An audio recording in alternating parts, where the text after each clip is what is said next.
It's time for Top Story on AM 1480 WLEA Hornell. Here's Ryan O'Neill. Saturday morning Expo weekend. It's also today the benefit for Randy Harkenrider, the longtime Hornell resident and former Hornell alderman who's suffering from cancer. That a benefit will start at 5 tonight. We have two guests today, Hornell Mayor and Steuben County Democratic Chairman Sean Hogan in segment 2, but here in segment 1, Republican Lieutenant Governor candidate Christopher Moss, who's just been chosen this week to run by the Republican candidate for Governor Rob Astorino. Sheriff Moss, thanks for joining us this weekend. Thanks for having me. State Senator for this area, as you know, is State Senator Tom O'Mara. He spoke highly of you at the Republican convention this week. O'Mara, of course, knows you from Chemung County, where you're the conservative and Republican sheriff. You're mostly known to our audience, much like Steuben County Sheriff Dave Cole, for your opposition to the SAFE Act. Sheriff Moss, first off, I wanted to hear your thoughts on the SAFE Act. Well, my thoughts coincide with Sheriff Cole, and we've talked about several times at different events throughout the Southern Tier about how the SAFE Act really didn't do what it was intended to do. All it's done is make criminals out of law-abiding citizens. As a law enforcement man, what is your biggest problem with the whole enforcement of the SAFE Act? I just believe it's an infringement on your Second Amendment rights, and it's unenforceable right from the get-go. How are we going to tell how many bullets somebody has in their gun? How are we going to tell what type of weapon it is? There are very few sections in there that you'd be able to enforce without violating somebody's civil rights. The label ultra-conservative, that's been used by New York State Democrats in commercials against Rob Astorino. I mean, just from having observed Astorino in the media like everyone else, and you know him, ultra-conservative, does that sound right to you? No, I can tell you he's a fabulous guy. If you've heard him speak, if you've seen him speak, met him personally, an outstanding candidate for governor. Obviously, what he's done in Westchester County, I believe he can do all over New York State, and that's why I was honored to be asked to serve as lieutenant governor. Have you, Sheriff Moss, been called ultra-conservative yet by anyone in the media or on the Democratic side? I'm not sure if they've called me any names. It's very possible, but hasn't been brought to my attention. New York Times reported Thursday that Governor Cuomo is keeping tabs on the Astorino campaign stops and having political consultants go around digging up info on Astorino going back decades. Some will say this is standard political behavior. Others believe it's overboard. Your take on that story from the New York Times that the governor has hired these consultants to look into Astorino's background? To be honest with you, what I'd like to talk about is job creation, the SAFE Act, Common Core. Those are issues that we're concentrating on. Those are issues that we want to talk to voters all over the state about. That'd be great. Let's start with Common Core. Okay. Common Core, I know that in Corning there's a lot of opposition to it. I can tell you that there's been opposition to it in Arkport, not so much Canisteo, some in Hornell. Your thoughts on Common Core, Sheriff Chris Moss? My thoughts are we really don't need the federal government saying how we should run our local school districts. Let's let our local teachers make those decisions, our educators, our school boards, really standardizing education for everybody across the board. It's like trying to, fit a piece of the puzzle that isn't going to go there. The educational needs for kids in one part of the New York State might be different for those in the other part. If we could talk a moment about education issues in general, the governor has come under fire, very much so, by educators for Common Core. In fact, Rob Astorino, the Republican candidate for governor, calls it Cuomo's Common Core. Your take on other education issues where the governor is not terribly popular either? I'm not sure. If we have teachers concentrating and worrying about evaluations, how are they going to be concentrating on coming up with good lesson plans for our kids? How about fracking? That's a big issue, and it oddly enough turned into a Democrat-Republican issue with many Democrats opposed, many Republicans for it. Your thoughts on the hydro-fracking and the governor not making a decision yet on that? I have no idea why the governor has failed to make a decision on that, but I can tell you in my home county, and Steuben as well, where Hornell is located, a lot of jobs were created about 2.5 years ago hotels were full, movie theaters were full, restaurants were full, sales tax revenue was good. After the governor failed to act, everybody left, went back to Ohio, went back to Texas, and now our sales tax revenue is obviously dipped. Natural gas exploration can be done safely. It's done in dozens of other states, and obviously it's a direction we'd like to see go to help the New York economy and bring jobs back to New York. And if I could ask you another question, getting back to the lieutenant governor's role, what do you see your role being if you and Mr. Astorino win in November? My role would be whatever Mr. Astorino wants it to be. Obviously, we've talked in several different areas, my education experience, what that would bring to the table. Obviously, we have a corruption issue in Albany. That'd probably be a great direction for me to look into. So when that time comes, I'm sure we'll have further discussions in that area. Assured me there'd be a positive role for me to play, which would be more than ribbon cutting. I'm guessing that the state police would be backing off, if not the state seeing an entire repeal on the SAFE Act if you're elected in November. Just like I say in Chemung County, there are a lot of other priorities than the SAFE Act that the state police could be concentrating on as well. And final question for you. Christopher Moss, the Chemung County Sheriff, you come away from the convention, and from what I read online, not having been able to attend it as it was in Westchester County, and here we are in Steuben County, but my take on it was that the Republicans, from reading the Daily News and the New York Post, had a very upbeat convention and were even optimistic they could win some seats. Was that your feeling? And that was my feeling. It was a very positive convention. Everybody came out unified, so we're anticipating good things happening this November. Excellent. And any final thoughts before we go, Sheriff Moss? No, I want to thank you for having me on. Republican Lieutenant Governor candidate Christopher Moss, the Chemung County Sheriff. He was just picked this week to run by Rob Astorino, the Republicans' candidate for governor. Christopher Moss, thanks for joining us this weekend. Thank you. I'll talk to you soon. And Mayor Sean Hogan is next.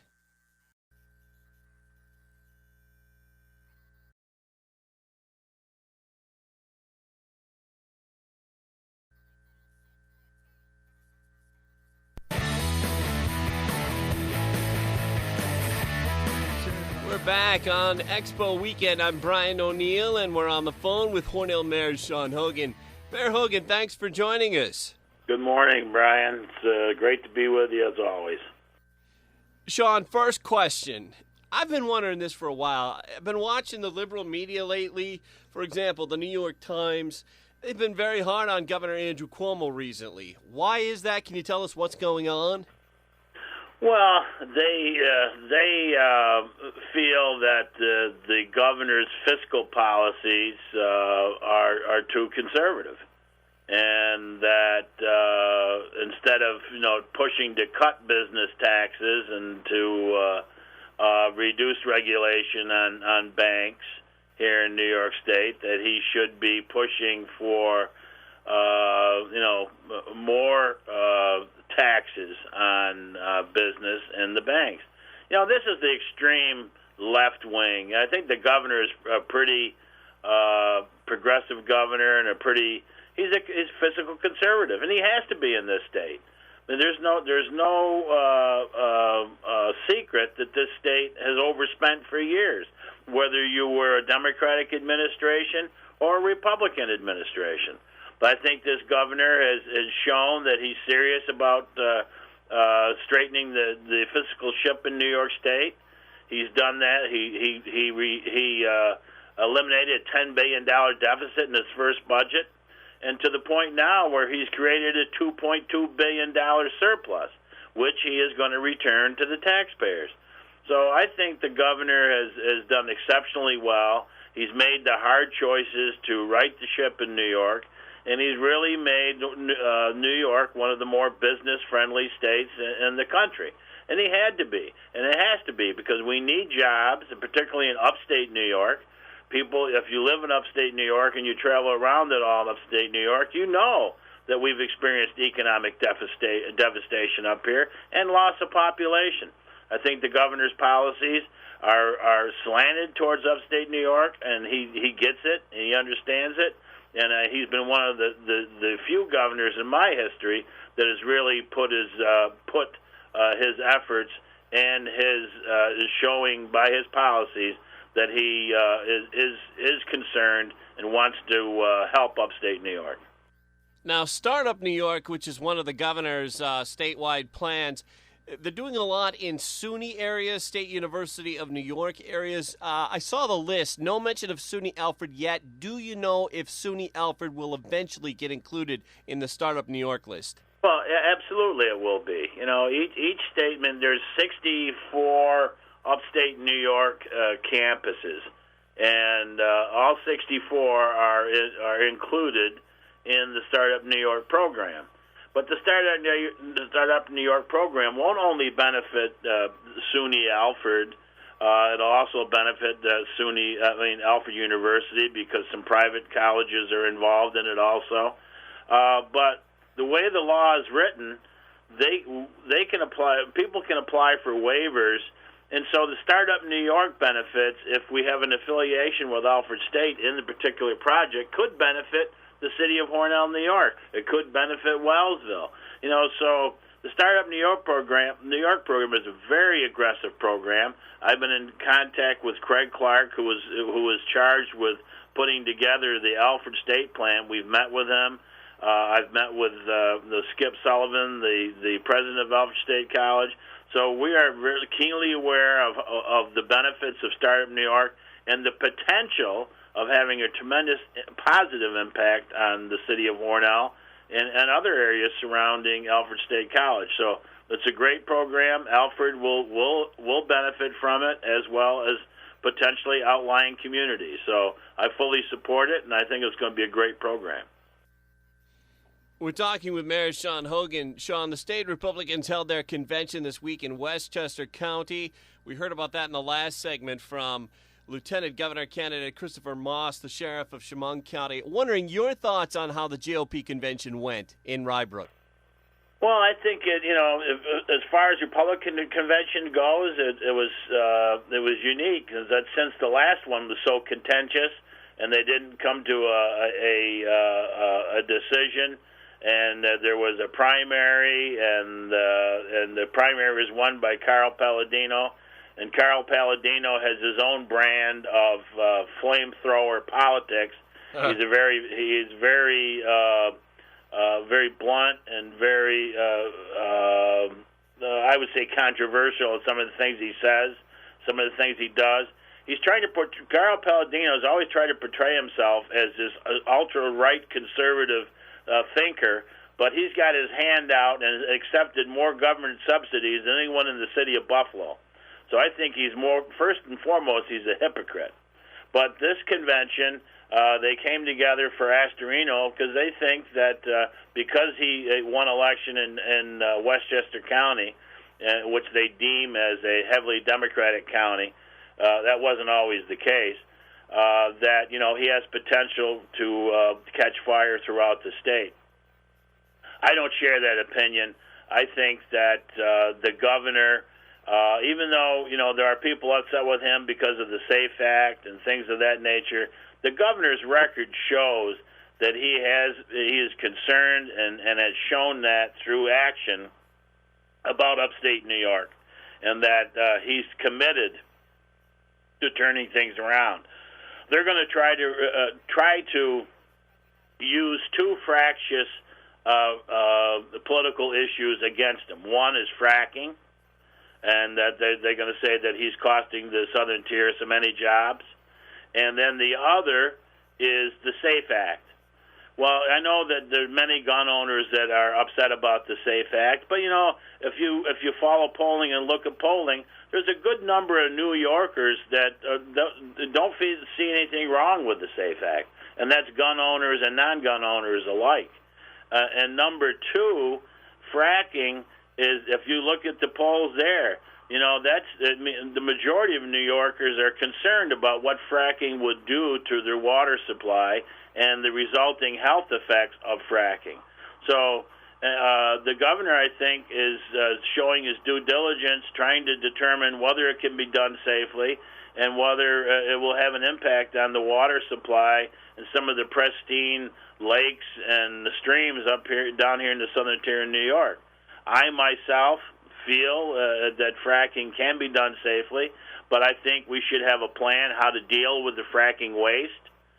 We should have a plan on how to deal with what the trucking will do to our roads in our region. And, we should learn by the mistakes of Pennsylvania and West Virginia and Ohio and Oklahoma and come up with a plan. So I don't blame the governor for being cautious. And some of the people think that, we've already lost this opportunity. The gas is there. It's not going away. And once we have a plan that protects the environment and protects our roads and protects our streams and our lakes, then I think that we'd be ready to move forward here in the Southern Tier. So I don't buy the argument that we've lost out, and that I do think that has potential. And I don't blame New York State for being cautious and not making the same mistakes the other states have done that have just ran for the money and not worried about the future effects of it. So I think the governor and his staff, DEC, and the health department are doing the right things. They're doing their due diligence, and if we're going to do it, we're going to do it right. Now, as far as the SAFE Act goes, like I say, that's split. I mean, if you're a gun owner and you feel that he's trying to steal your guns or take your guns, there's not going to do anything to change their minds. But I think that according to the polling, there's a lot of people, gun owners, non-gun owners alike, that feel there's nothing wrong with registering guns. You got to register cars. You have to have insurance and liability insurance and things like that. So some common sense approaches. I think the SAFE Act probably could be tweaked in any number of ways and not be such a burden on law-abiding citizens. But I don't think there's anything wrong with some aspects of the SAFE Act. So rather than preach repeal, how about amend and make it better and make it less onerous on the law-abiding citizens? Those are some of the issues they'll try to use against the governor, particularly in upstate and in this region. But I think there's logical responses and common sense responses to those issues. Sean, Lieutenant Governor Bob Duffy. He used to be the mayor of Rochester. Your take on him not seeking re-election? Well, I know Bob Duffy personally. I've known him for a long time as mayor and as lieutenant governor, and he's visited our community. And I can just go to say, when he visited our community here a year ago, he was here for a while, and one of the problems he was experiencing was a bad back. And I had a conversation with him that day that he was in pain, but he wanted to make it a point to get down here for our county picnic, and that was actually 2 years ago, not last year. So I know he has had some issues with his back. And I know that long-distance driving in cars is an issue for him. And so I believe him when he says that it was a life issue, not a political issue. He really was on the road 5 or 6 days a week, traveling thousands and thousands of miles throughout New York State, the North Country, the city, the Southern Tier, Western New York. So he was a great ambassador for the state of New York, but he's also a very intelligent guy. I think he's done a lot as lieutenant governor, but I really do think it was health-related with his back, and he just can't travel that way. And final question for you, Mayor Hogan. Democrats are having their convention this coming week in Long Island. I was wondering, are you going, and your thoughts on the upcoming convention? Yeah, I will be as county chairman. I'll go there, and I'll lead a delegation of our state committee people to Melville, Long Island, beginning Wednesday and concluding on Thursday. So not all the state committee people can go because of the distance and work constraints, but I will carry some proxies for those who can't go. And the only big unknown in the surprise announcement, who will be the new lieutenant governor candidate. There's a lot of speculation out there, and I to tell you the truth, I have not heard any word of who it might be. People, they were saying Kathy Hochul, the Erie County clerk, and then former congressperson up there who lost her re-election bid to Chris Collins, Byron Brown, the mayor of Buffalo, because they have the Western New York flair. Plus, we have a woman and an African American. There's talk about Joanne Mahoney, the Republican county executive from Onondaga County. I don't think that will happen. So your guess is as good as mine. I have no idea who it might be. It's a complete mystery, and I guess we'll know when we get there because no one's leaking anything. I will say on WETM, Dr. Stephen Coleman, Hurricane Stephen Coleman, when asked that question, he said that Sean Hogan, the longtime mayor of the city of Hornell, would be a perfect selection and a surprise selection for the lieutenant governor. And I agree with him. That would be a surprise because I've had no conversations with anyone from the governor's office. And if nominated, I shall not seek and I will not serve. Let's put it that way. So it's definitely not me. So it'll be interesting to see what transpires. I'm looking forward to it. And I believe that the governor will energize the Democrats throughout the state and energize his base.